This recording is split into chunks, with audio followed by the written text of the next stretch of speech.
Narrator. It begins quietly, like most profound truths do. Dr. Arjun sits across from a spiritual teacher, known simply as Ravi, a man who speaks less in theories and more in direct experience. Ravi begins, his tone calm yet piercing. There's a state called sushupti, a dreamless sleep. The body rests. The mind is still, yet awareness remains. It's not unconsciousness, it's pure presence without memory. Dr. Arjun leans in. He's fascinated because in medicine, consciousness is measured by activity, by response, by movement.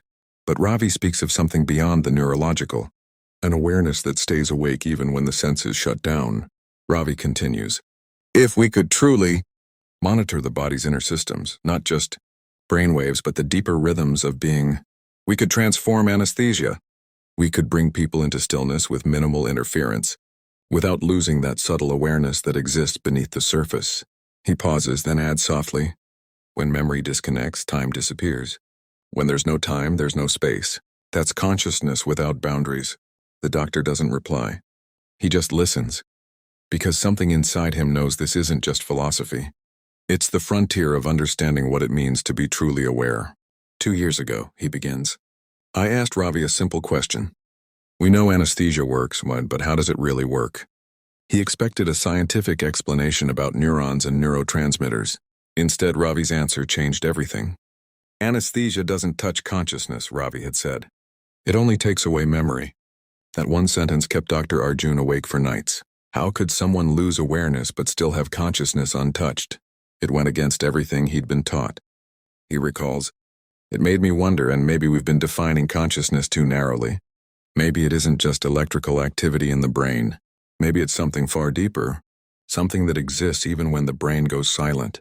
That question sparked a collaboration between science and spirituality, between what can be measured and what can only be felt. Ravi often says, to lose memory is not to lose consciousness. You only stop recording experience, but the experiencer remains. And perhaps that's why, in some deep meditative states, people report awareness without thought, presence without a past or future. What anesthesia does artificially, meditation does consciously. The boundaries between science and spirit suddenly feel thinner than ever. Over the next months, he began rethinking his entire approach. What if consciousness wasn't something created by the brain, but something the brain tunes into, like a radio receiving a signal? We've always looked at loss of consciousness as a shutdown, he says. But what if it's only a disconnection, a pause in memory, not in awareness itself? Ravi nods. Exactly. Consciousness isn't switched off.